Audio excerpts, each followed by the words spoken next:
Hi, welcome to my channel, Izzah Yasan. Don't forget to subscribe. See ya. Masuk ke TikTok Shop Seller Center. Okay. Di bahagian tepi ni kan ada menu. Anda pergi kepada menu Finance. Pilih pada submenu Settled Records. Okay, di sini adalah senarai income ataupun record sales anda.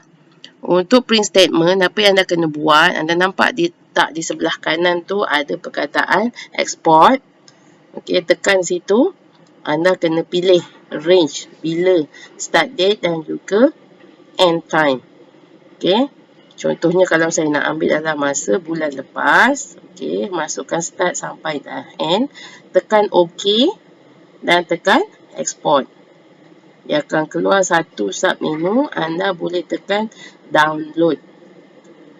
Dia akan download kepada Excel file. Dapat sesuatu? Jika dapat sesuatu, cuba buat. Terima kasih.